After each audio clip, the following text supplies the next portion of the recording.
Hello, friends.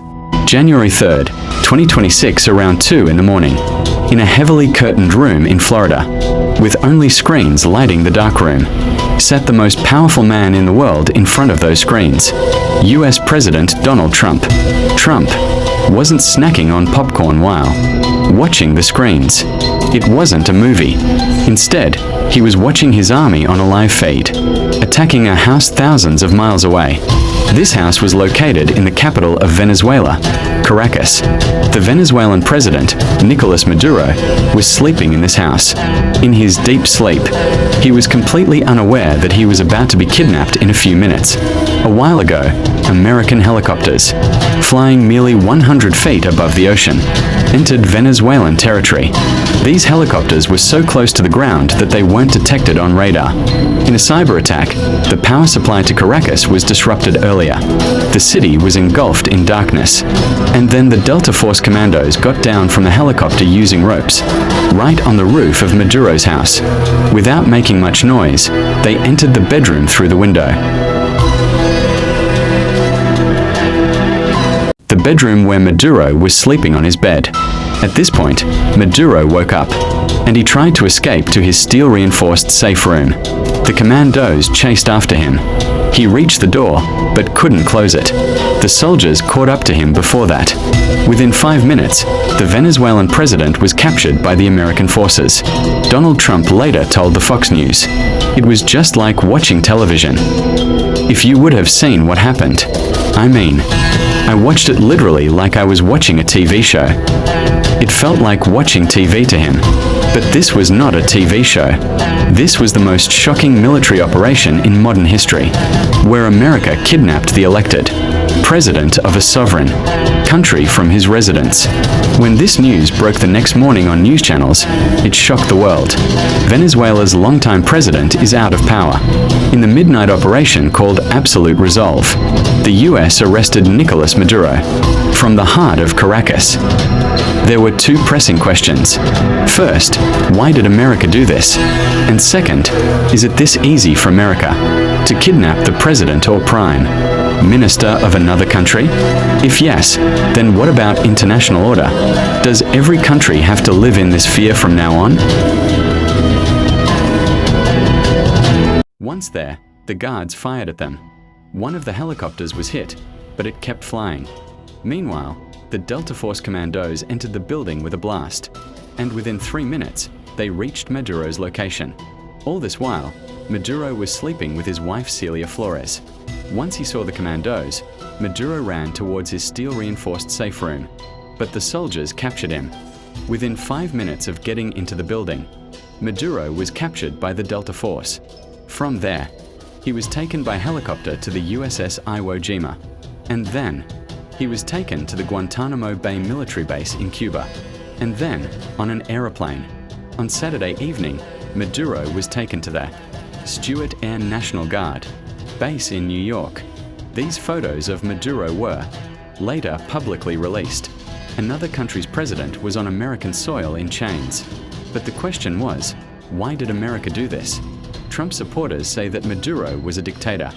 That's why it was done to restore democracy in Venezuela, to restore human rights. Trump claimed that it was done because of drug trafficking. But friends, the real reason here is oil. To put it very bluntly, look at this graph. Venezuela has the highest amount of proven crude oil reserves in the world, 303 billion barrels of oil, more than oil-producing nations like Saudi Arabia, Iran, and even America. But these weren't discovered until fairly recently. Oil was discovered in Venezuela in 1922, and by 1929, Venezuela had become the second largest oil producer in the world. After this, American oil companies started operating in Venezuela on a large scale. Everyone wanted Venezuelan oil, because Venezuelan oil is a little different. It is heavier and more sour than the rest. It's used to produce diesel, asphalt, and fuel for factories, while the crude oil produced in America is said to be light and sweet. It's used to produce petrol only. By the 1970s, most of American refineries were built for Venezuelan oil. Then, in 1976, Venezuela established its own oil company, PDVSA. Until then, America had no problem with Venezuela.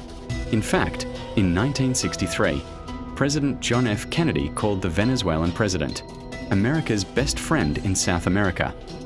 The problems began in 1999, when Hugo Chavez became the president of Venezuela, and in the 2000s, he nationalized the oil industry. In 2001, he passed the Organic Hydrocarbons Law. This law declared state ownership over all oil and gas reserves in Venezuela. This meant that the American companies had to leave the country. Friends, you need to understand that in America, the government policies are often guided by billionaires. These companies pressured President George Bush to take action against Chavez. The Bush administration made it clear it is happy with the change in leadership in the country, responsible for 15% of America's oil imports. After that, in 2002, America tried to engineer a coup in Venezuela, tried to overthrow the government, but this coup failed. Now, strictly speaking, Venezuela is a sovereign, independent country. If its leaders and the government decide to nationalize Venezuelan oil and don't allow American oil companies to carry on business there, then it's their choice. But because the American government is a puppet of the corporations, it could not tolerate this. This is why, in 2005, America imposed sanctions on Venezuela. They are still in place. In 2013, Chavez passed away and Maduro came to power. In 2019, during Trump's first term, Venezuela's national oil company PDVSA's crude exports were blocked. America pressured other countries not to buy oil from Venezuela. Today, Venezuela produces only 1 million barrels per day, which is only 0.8% of global production. But the fact remains that even now, Venezuela has 303 billion barrels of proven reserves, 1/5 of the world's total reserves. The biggest proof that Trump did all of this only for oil is his statements. Because the day after the operation, do you know what Trump said? It was the greatest theft in the history of America. They took oil away from us. He called it a theft. Venezuela not allowing American oil companies to capture their oil, called that a theft. After this, Trump announced that American oil companies will go to Venezuela, invest billions and rebuild the infrastructure. But someone needs to ask him, how was Venezuela stealing? Venezuela's oil belongs to Venezuela. If they took over control of their resources, how is that theft? Trump knows that American refineries need Venezuelan heavy crude.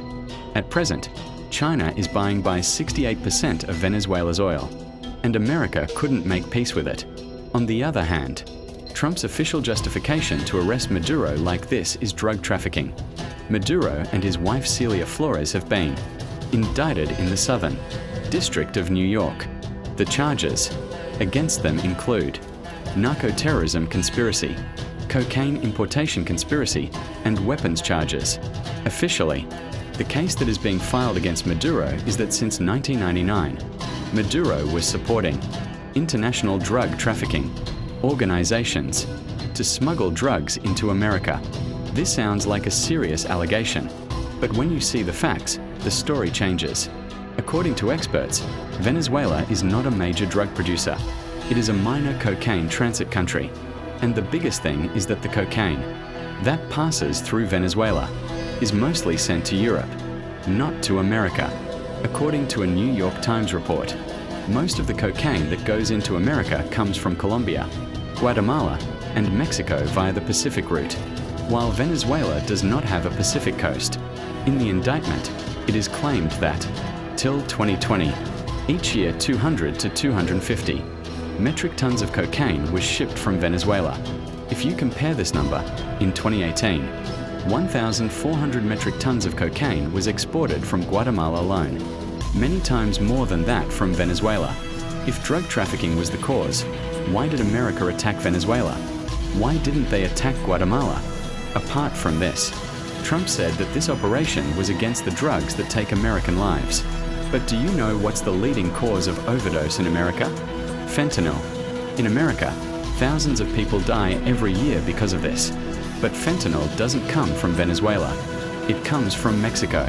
In Mexico, this drug is manufactured from chemicals coming from China. Venezuela has no known role in the fentanyl trade. So, if Trump really wanted to prevent the drug deaths, The question remains, why was Venezuela targeted? 3 days before this operation, Maduro gave an interview. In it, he clarified that America cannot accuse them of having weapons of mass destruction or developing nuclear weapons. That's why they invented the false drugs charges. In fact, Maduro was pointing towards the Iraq War. In 2003, when the US attacked Iraq, their excuse was that Iraq had nuclear weapons of mass destruction. That's why the attack was necessary. Saddam Hussein and his sons must leave Iraq within 48 hours. But the truth was that Iraq never had nuclear weapons. Millions lost their lives in this war. Maduro said that the drug trafficking accusations on Venezuela are just as baseless.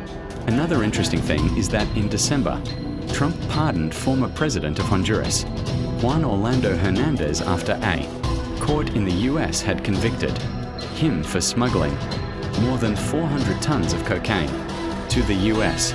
When America believes that a country favors them, they forgive everything. And when America feels that a country is going against them, they go as far as to fabricate false charges. When Iraq was invaded in 2003, oil is said to have been the real reason for that too.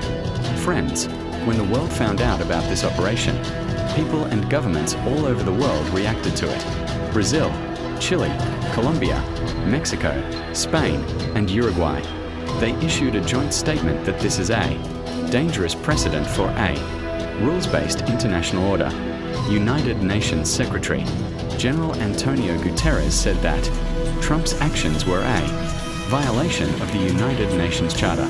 Countries like Norway, China, Russia, and Slovakia have condemned this in unambiguous words. Many people have called this American operation New Age colonialism. Think about it, friends. If this is not colonialism, what is it? Invading another country and taking over their resources. Unsurprisingly, Trump does not think that it's wrong. Trump began announcing new targets. The Venezuelan Supreme Court made Vice President Delcy Rodriguez the interim president, but Trump has threatened her too. Trump had hoped that Rodriguez would cooperate, but a few hours after the operation, Rodriguez publicly refused to give in to America's demands. She described this operation as a savage attack. After Venezuela, Trump has also threatened Colombia, Cuba, and Mexico. While talking about Colombia, Trump clearly said that they may carry out a similar operation there too. Apart from this, Trump once again talked about taking over Greenland. And not only that, Trump threatened India too. If India does not stop buying Russian oil, they will raise tariffs further. I spoke with PM Modi of India. Just continue to pay massive tariffs. In the midst of all this, neither our 56-inch Prime Minister Modi nor our laser-eyed Foreign Minister Jaishankar dared to condemn Trump outrightly. It seems that they have become a scared cat in front of Donald Trump. Prime Minister, Modi came to see me. Sir, may I see you, please? Another question is, was Trump's attack on Venezuela even legal? The straightforward answer to this is no, even if we ignore the blatant violation of international rules. Trump has first and foremost violated US laws with this. According to the American Constitution, a Congress approval is required for any war. No president can decide to do this on his own. In America, Congress means the American Parliament. When George Bush declared war on Iraq, Congress's approval was secured first. But Trump didn't do this. Trump attacked Venezuela without discussing this with the Congress. Because of this, American lawmakers are demanding Trump's impeachment again. The most interesting thing is that people from the Trump administration had said that it was illegal. In November, the White House Chief of Staff, Susie Wiles, had said that if military action is to be taken on land, Congress's approval would be necessary. The Trump administration is now saying that this isn't a war. It was merely a law enforcement function, calling Maduro an indicted drug trafficker. That's why he had to be caught. But the question is, to catch a drug trafficker, did they need 150 aircraft? Did they need to carry out airstrikes killing 40 people? Did they need a cyber attack on the city to cut off its power supply? Is this only about law enforcement? Article 2, 4 of the United Nations Charter clearly states that no country can use military force against another country. It is necessary to respect the sovereignty of every country. Trump has violated it undeniably. That's why the United Nations Security Council can impose sanctions on America. But the problem is that America holds the vetoing power in this Security Council. So there would be no accountability for America. People like Trump believe that rules exist only for the weak, and the powerful can do all they wish to do. They think that if you are the world's largest military and you make the rules, then you can choose whether or not to follow it. This is their new world order. But such world order will prove to be dangerous for all countries. Because if America is allowed to do this, China will want to do this too. Russia too might want to try this. The powerful countries will try to oppress the weak countries. If this is how the world continues, we will be at the doors of yet another world war. Whether Maduro was a good leader or not, whether he was a dictator or not, however much he oppressed his people, these are a different matter. But a president of a sovereign country, without any international process, in the darkness of the night, being kidnapped from his residence, only to take over the resources of that country, this is not justice. Friends, the Epstein files are also said to be one of the reasons. The Epstein files were released a few weeks ago. Trump's name was mentioned in those repeatedly. Trump is accused of raping, and clear evidence is being uncovered. That's why many people believe that one of the reasons behind this Venezuelan operation were these Epstein files. Trump desperately wants the media to stop talking about this. He wants the media to stop talking about the rape allegations and to distract people at any cost. But you don't need to worry. I won't let you be distracted. You can click here to know about the Epstein files and the accusations on Trump. It's quite horrific.